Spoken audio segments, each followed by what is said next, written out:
Hey everybody, and welcome back to another episode of the Speak Plainly podcast, where we speak plainly about things that matter. I am your host, Owl Medicine, and today's topic is a really great clickbait title: Why You Fall in Love with the Wrong People. We're all gonna love and date the wrong person. We always do. It's inevitable. It's a consequence of this entire system, the whole system that I'm going to be talking about. It's my system, at least, but I have this system in my head for how romantic relationships tend to auto work out for most folks, right? Just a kind of a general framework, guidelines as to how these things kind of must work from what I've noticed.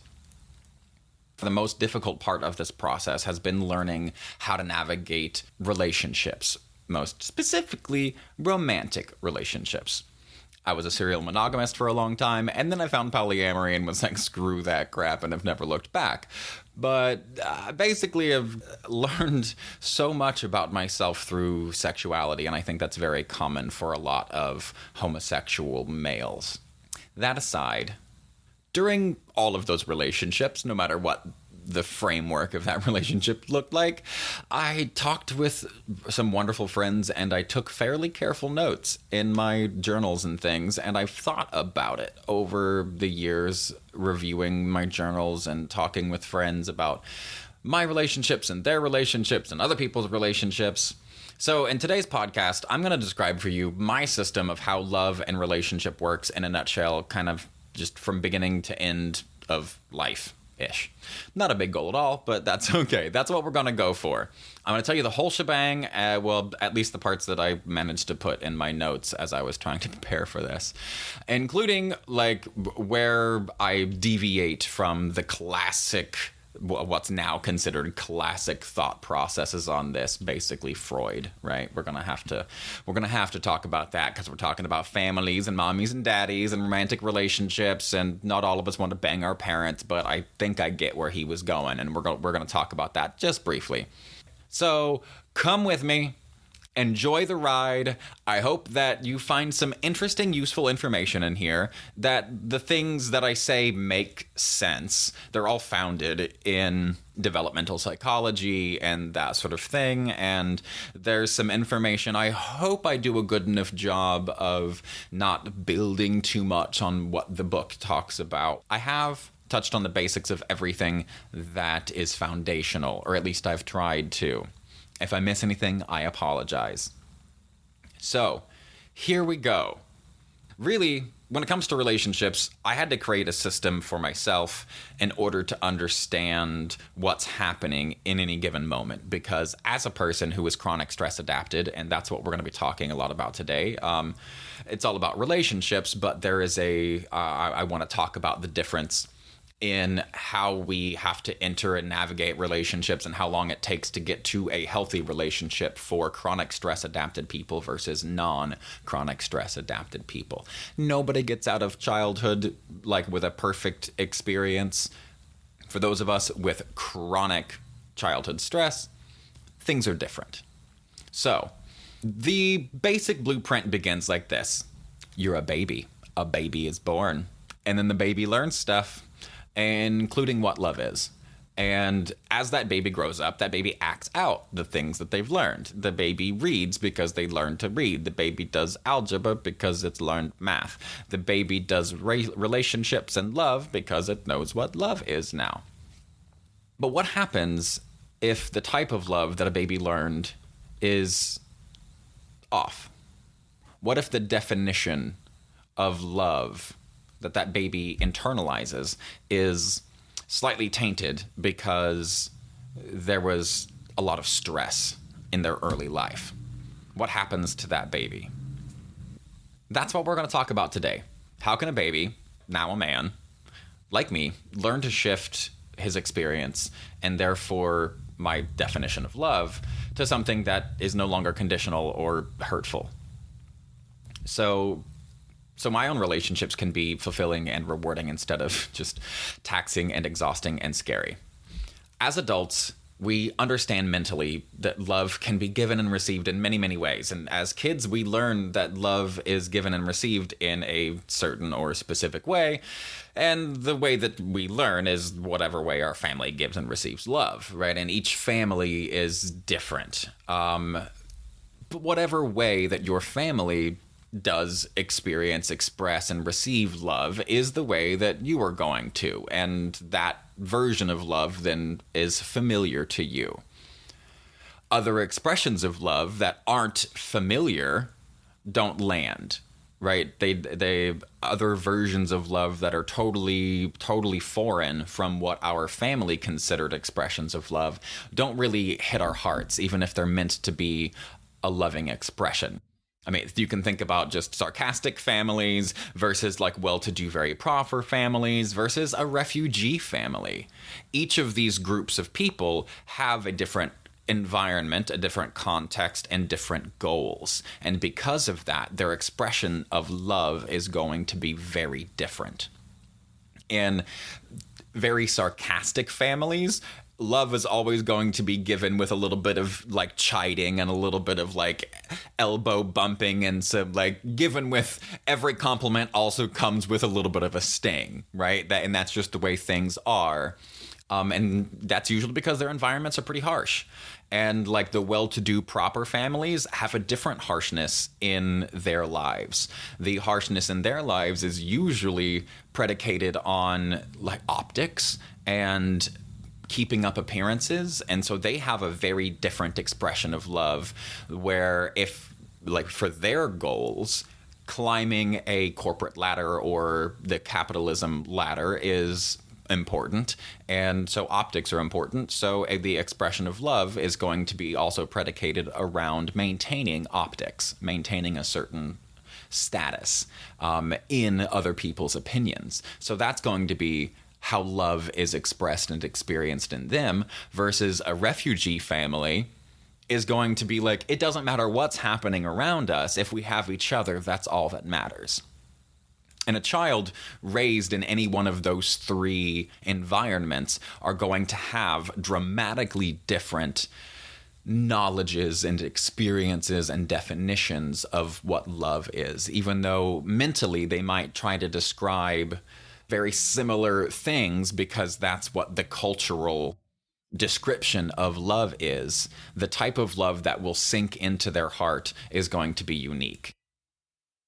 As children, it's only our parents' love for us that keeps us alive and keeps us safe. So it's no wonder that when we get older and we become adults, that we're attracted to people who have parts of their personalities that remind us of some of those aspects of our parents, because they will make us feel safe. It's literally that simple. I mean, that's basically a version of Pavlovian conditioning. And this is kind of where like Freud and I agree, right? Is there like there's a weirdness that is overlapped between being attracted to your mom or your dad, and it's not that you're attracted to your actual mom or a dad, or hopefully anyway, but that you are attracted to the echoes of the way that they treated you, because at one point in your life, hopefully, they treated you well and they kept you safe and they made you feel loved and they made you feel appreciated and made you feel welcome. And so for the rest of your life, however they did that, that is going to be the most familiar way to make you feel loved and appreciated. But anyway, from here is where things like bifurcate away from Freud, at least as far as I'm concerned. Because trauma does really weird things to the body and brain, and therefore our lives and relationships. So we're going to talk about what it's like for people with early life trauma and with more early life trauma versus less early life trauma. Like I said, nobody had a perfect childhood. However, without much trauma, you don't really need to do that much work here. You're going to marry the wrong person, like in the same way, but hopefully they won't be as wrong. They're more likely will be less wrong of a person for you. And the reason we all marry the wrong person is about compatibility versus attraction. And we're going to get there in just a second, because we're going to have to define some terms. And that's kind of the blueprint in a nutshell. Is like, you're a baby, you learn stuff, and the stuff that you learn includes love, and the way that you experience love is then mirrored for the rest of your life, because that's what brains do. They take whatever your experience is, and then it creates expectations and habituates. So that's what you get. But the romantic relationships of chronic stress adapted people are predicated on changing the negative outcomes of their relationships of origin. I hope what I mean by that is clear.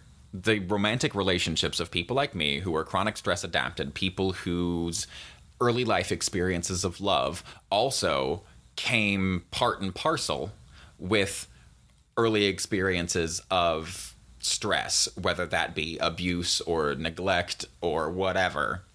There are other dynamics that then got weaved in with our experience of love, because all of those experiences came from one person, the person that we depend on, the person that keeps us safe. And what does a husband or wife do? That's somebody that you depend on, that you're like meant to help keep each other safe. And that's exactly what our parents did for us as children, right? So this is where the weird subconscious like overlap comes in. I just don't think that everybody wants to bang their parents.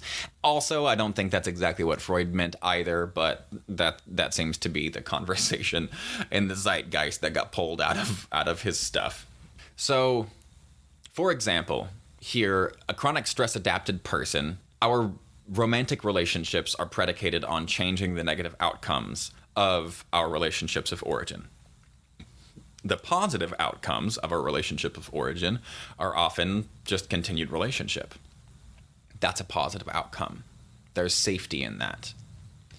But say that a daddy loved you, but daddy was also an alcoholic.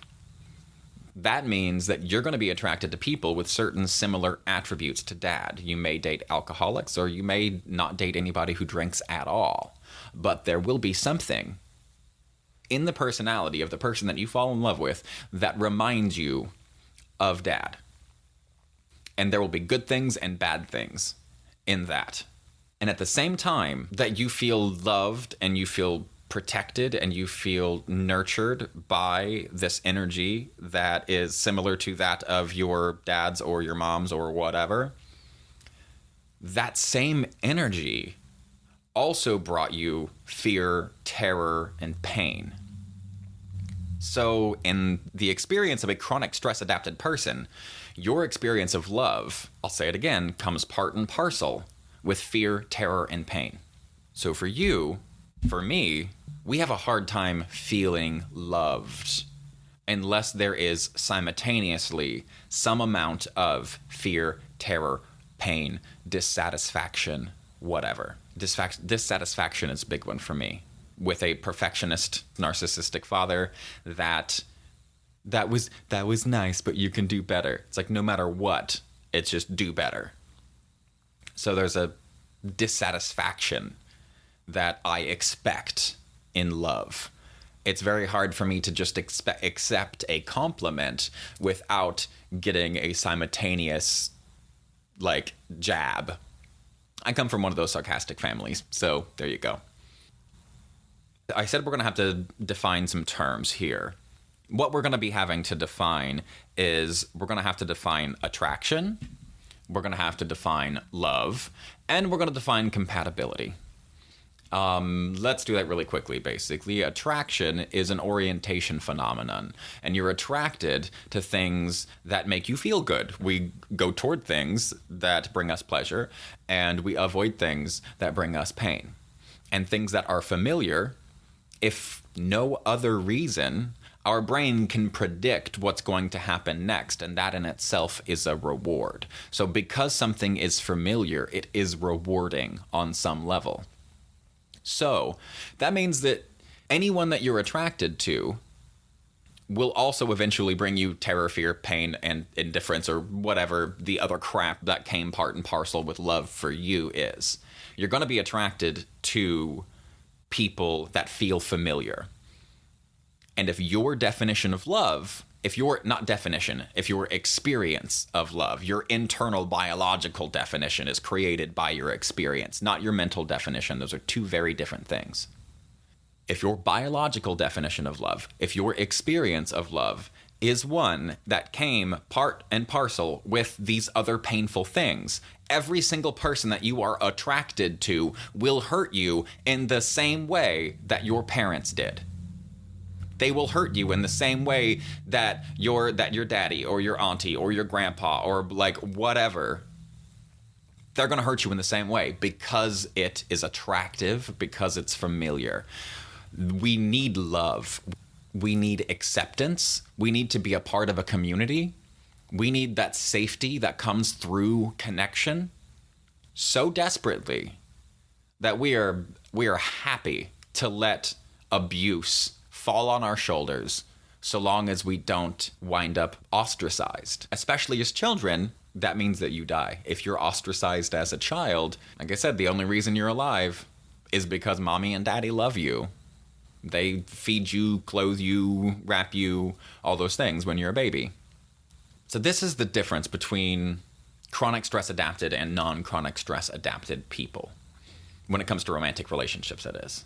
The chronic stress adapted people have a much higher likelihood of estrangement in their family or estrangement from their family of origin, typically due to things like the chronic stress having a negative effect on one or more of the parties in the relationship. And that's why we can use estrangement as a okay yardstick for understanding how screwed up someone's definition of love is. If you are or have ever been estranged from your family, your biological definition, and I really need to get that through your head, your biological and your cognitive definition of love are two very different things. That biological definition, again, is predicated on your experience of love. So if your experience of love had enough chronic stress that you wound up being estranged from your family, you're going to have a really hard time clawing your way back. So this is where we talk about love, compatibility, and attraction. Attraction draws you towards what you're familiar. We've covered that. The attraction goes, okay, now you're oriented toward this person. And like I said before, romantic relationships for the chronic stress adapted person are always going to have a deep, strong thread of changing the outcomes, the negative outcomes of their family of origins relationship dynamics.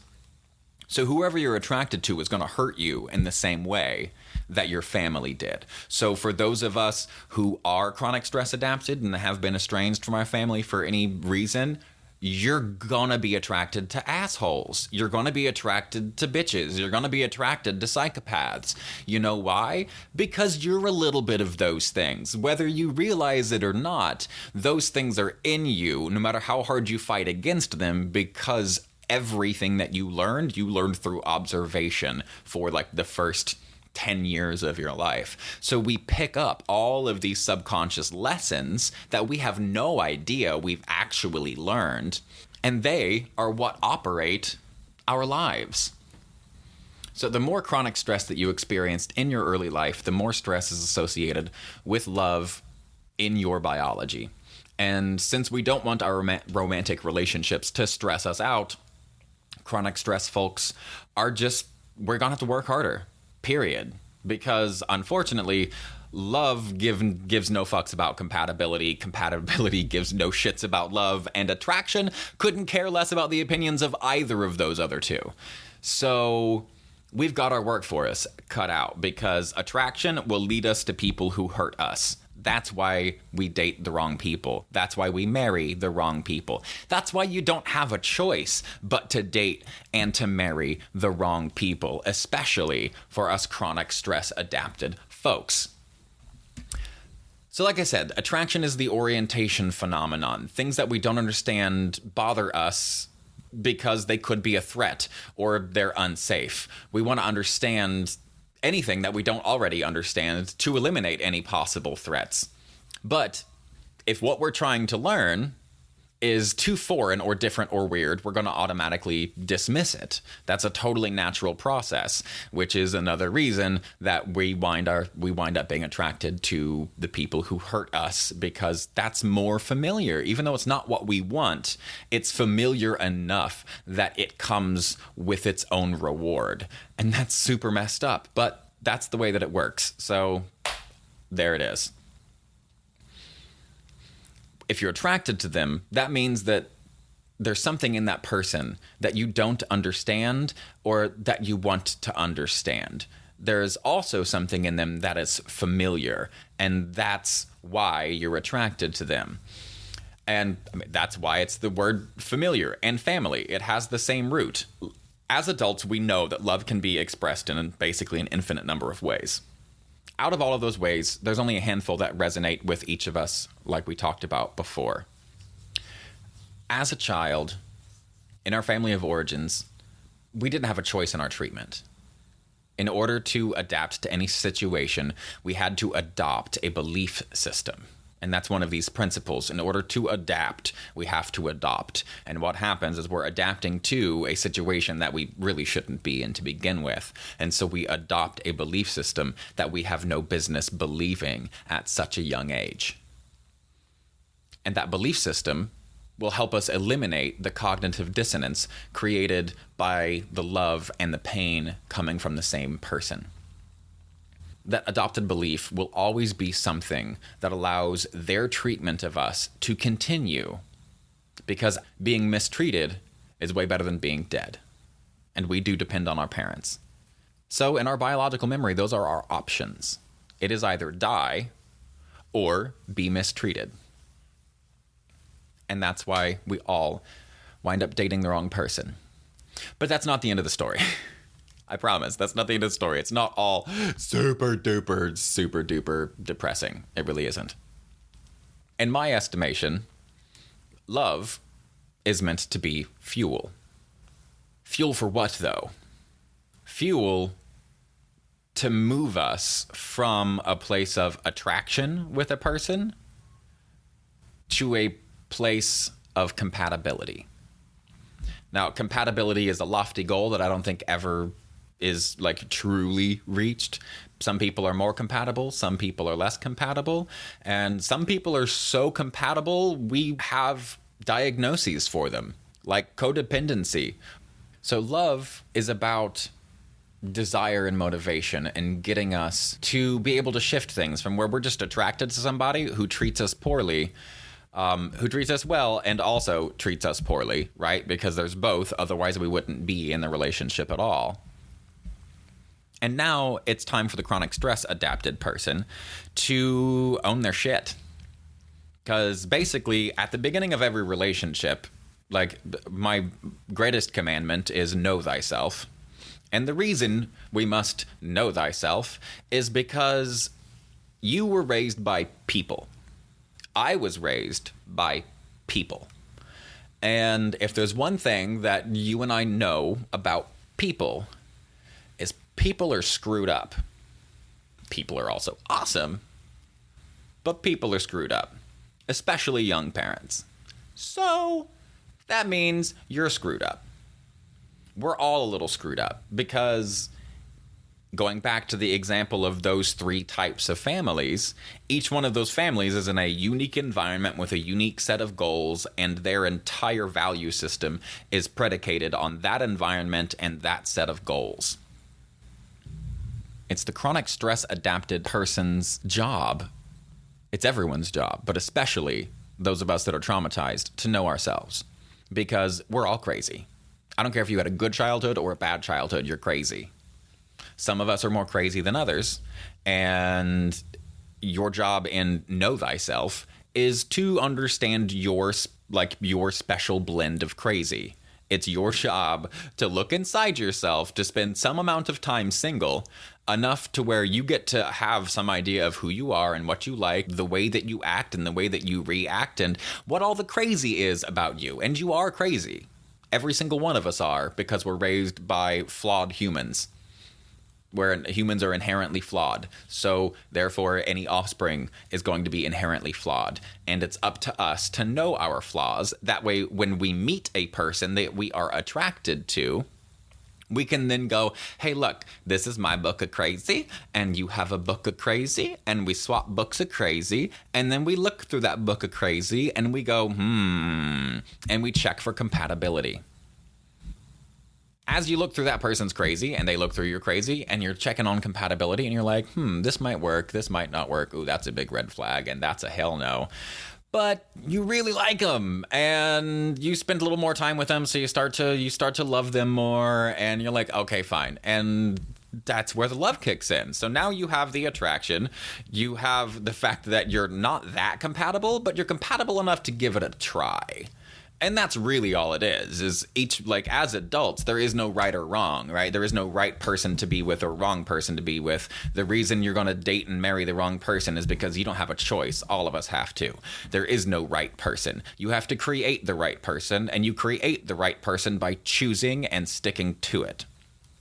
So you're attracted to somebody, you have a book of crazy, they have a book of crazy, you compare crazies, and then you're like, all right, well, let's use this love that we have for each other to act as the fuel to essentially give each other the benefit of the doubt, because you're crazy and I'm crazy, and my crazy is gonna get sparked by your crazy, and we're gonna have issues. And the entire purpose of love, in my estimation, in this system, is to be able to act as the fuel to give the person that you love the benefit of a doubt when they're crazy. It's kind of that simple. The things that we're left with from childhood are really bizarre, especially if you've been raised in like a super religious home, for example. Love is always predicated upon you being wrong. Like a Christian household anyway. Like the whole humility thing in Christianity in my household, at least my father's household growing up, the whole idea was that you're garbage. You are dirt. You're lower than dirt. You're worth nothing. You are sin. You are sin incarnate. And you come into this world born dirty. You come through this veil of incarnation that makes you stained. It literally stains your soul from the moment that you're born. And you have to spend your entire life living perfectly, essentially trying to be the perfect person. And if you do a really, really, really, really, really good job of being the perfect person according to some book of rules, then Sky Daddy will let you into heaven where you won't have to suffer forever. And that's your definition of love, because it's not even like just your parents' love. This is universal love. This is God's love, which means that you can't have a good sense of self, which means you can't say, no, this is too much for me, because you have an automated assumption that you are bad and you are wrong, and that your needs and your desires are bad and wrong. And that permeates into freaking everything. And it's not until we wind up in the 700th relationship argument with someone, or maybe over multiple relationships, that we start to realize where all this crap is coming from. And this is why self-love and love is equally important, because we don't think about them as like being the same, because they are and they're not. The love can be the same, but self-love is way harder than other love, especially for chronic stress adapted people, at least for me. Self-love is way harder. And what makes relationships so hard for traumatized, chronic stress adapted people is that we have no boundaries. We're horrible at boundaries. And there's lots of reasons for that. But essentially, a boundary is supposed to go at the distance where I can love myself and love you at the same time. And in the chronic stress adapted person's life, it's a harsh reality that for some of us, Self-love is not an option. Self-love is self-obsession. It is grandiose. It is selfish. It's vile. To be how could you love yourself if God, who created you, can only love you after you have repented from all the things that you've done, including being born? Like, it's super fucked. So if boundaries are supposed to be at the distance that I can love me and love you at the same time, but I'm unable to love myself, then I'm never going to be able to set up a good boundary, because that place doesn't exist. They're just going to be constantly shifting and constantly moving. Because there is no distance at which I can love myself and you. So there's no point in keeping you separate from me. And that's anxious attachment. That anxious attachment is what leads us down what I've called for years, same dude, different dick. Because the reason that we wind up with the wrong people is because the entire purpose of relationships, like I said, is to change the negative outcomes of the relationships that we had when we were children. So if you wound up estranged, then your first step is to be able to love someone without fear of them leaving, or without you threatening to leave because you know you can survive it. And that might take quite a few iterations. And by iterations, I mean X's. Like, it's all a big long experiment to help us shift our biological definition to match what our cognitive definition is. We know that love is kind and accepting and sweet and generous. We know all of that stuff. Even if you didn't grow up in church and didn't have to memorize 2 Corinthians 13? Question mark? Whatever. We know what love is. We know it's good. And we know it's well and all that kind of stuff mentally. But we can't prove that to our biology. And in relationships, it is the compulsion of our biology that runs things. You know what? Fuck that. No. In our lives, it is the compulsion of our biology that runs things. Every single human makes 30,000 decisions a day. Adult human. On average, that's an estimate of 30,000 decisions a day. Are you aware of 30,000 decisions that you make? I highly doubt it. You're probably aware of like 10 to 30 that you've made in a day. Every single one of those decisions were not made consciously. They were made subconsciously, which means that your biology chose them for you. It takes a long time to switch your biology, but that's what we're trying to do through our relationships, through our series of relationships. Because when you first start dating and you start dating assholes, then you eventually, hopefully, start to work your way out. If while you're dating, you find yourself dating the same dude, different dick, over and over and over again, there's something in there that you haven't learned. There is some reflection of that family of origin that you see in that person, and you haven't been able to create a new ending. And so you ended the relationship to start over again with someone new, hoping to create a different ending. And unfortunately, I think the majority of what happens in those relationships is we're hoping that someone else will change the ending for us, but they won't. Our parents should have changed the ending for us as kids, but they didn't. Which means it's your job. Which means it's my job. So when we go in and we start dating assholes, you should expect an asshole to act like an asshole. You shouldn't expect them to fix your problems for you. It's just inefficient. So that means that you have to set up those boundaries, which means that you have to be capable of self-love. But that's a topic for a whole nother episode, or a series of episodes, or maybe an entire podcast, like a whole other podcast just devoted to how do you foster self-love. It is possible. I've done it I love who I am. It's been shifting. For those of you who have been listening, you've known that it has been shifting. I've loved myself for quite some time, but much of that was predicated on my willingness to change who I am.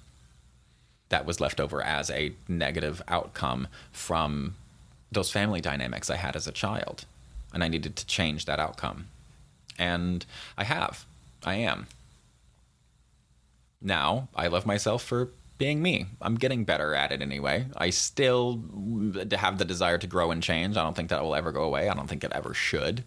It still feels a little bit compulsive, but it's so much better than it used to be. And the way you do that, it comes through things like self-care, but also the reason self-care is like real self-care. I don't mean like going and getting a massage. I mean real self-care. And the reason real self-care is hard is because it looks a lot like self-discipline. So if you want to build self-esteem, the first thing that you have to build is self-discipline. Full stop. From there, you can learn to set boundaries in relationships and say, hey, you know what? You did this. I know that you did this thing and you've done this thing our whole relationship, and I've never really brought it up, but I'm bringing it up now because it bothers me. It's starting to bother me. If I'm honest, it's bothered me for a long time, but it wasn't a big deal. So I just kind of wrote it off and went off with it and was just like, it's fine. Just let it go. But now you bring it up and say, yeah, that actually hurts me. It actually hurts me enough that I spend X amount of time, or whatever your reasoning is, that you don't want it to happen anymore. And then you have to say where that boundary is.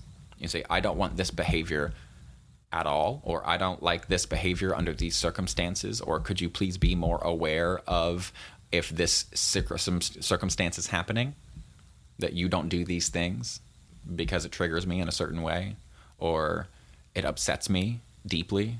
But you have to do that. You don't get to just be hurt and then expect someone to stop, because they're also making 30,000 decisions a day and not paying attention to hardly any of them. So they're operating on the same default mode network that you are. They're in their default mode network. And their default mode network is predicated on their family of origin, not yours. So they're just going to be doing their thing the way they always have. And since you were attracted to them, that means that it's going to be just like somebody in your families, your mothers or your fathers or whatever. There's something in there that's going to be just like that. So it's going to be a thing that deeply hurts you and deeply offends you until you finally create that boundary for yourself. And that's why we wind up with the wrong person. That's exactly why we wind up with the wrong person. I don't care who you love. That's one tiny piece of the puzzle. I care about, when it comes to this, I care about who you're attracted to. We should love lots and lots of people. There's lots of ways to love a person. And then there's lots of kinds of love to have for and with a person. And then there's lots of ways to express that love. What's important here in this framework is that the attraction is the orientation phenomenon to get you into situations that mirror the same situations that you had as a child. But then you can put up the boundaries where you need them to create the expectations that love has. The expectations of kindness and care and softness and concern. Also, we shift our definition of love from our biological definition to making our biological definition more look like our cognitive definition. And as we do that over time, we build compatibility. Because they love you, you love them. You're giving each other the benefit of a doubt. And you may ask for some weird thing, but that's what the love is for. The love is there to give you the benefit of a doubt. Yeah, maybe you've been married for 15 years and you've never brought it up a single time, but you fucking need to. Not everything, obviously, but bring stuff up. Be able to set those boundaries and say, this is a hard boundary for me. This is a no. And I really think that's how we all move through relationship. It's as simple as like the patterns get set up in childhood, and then those patterns have a certain outcome. And we start to really see those certain outcomes become more obvious around like 30 or whatever, and then you spend the rest of your life essentially trying to change those outcomes. Because that default mode network that was created by the dynamics in your family isn't always great. If you aren't a chronic stress adapted person, you're still going to have to go through the exact same process, but you'll need less iterations because your definition of love, biologically and cognitively, are more alike than the person who was more traumatized as a child. Their biological definition and experience of love is just so different from what their cognitive definition and experience of love is, that you just need less iterations to be able to kind of close that gap. You might only need a couple. You might only need 1, 2, 3 of them, you know? And that's awesome. That's super duper awesome. But if you're a person who doesn't have a lot of chronic stress and you seem to be attracted to a person that does, one, you might have more chronic stress in your past than you are aware of. But aside from that, just be aware that that is the pain and the confusingness that comes with dating a traumatized person. There's lots of good stuff that comes with it, but this is a lot of the frustration. The frustration is created by the dissonance that's created by the biological and the cognitive definitions of love. And we spend the rest of our lives trying to close that gap. So, this is today's podcast. I hope that you enjoyed it. I think I covered everything I wanted to cover. If not, oh well. I love you guys so much. Thank you for listening. I hope that you got something cool out of this. And if you like today's podcast, consider donating on Patreon. Thank you so much. Thanks for hanging out. And remember, stay blessed and stay uncomfortable.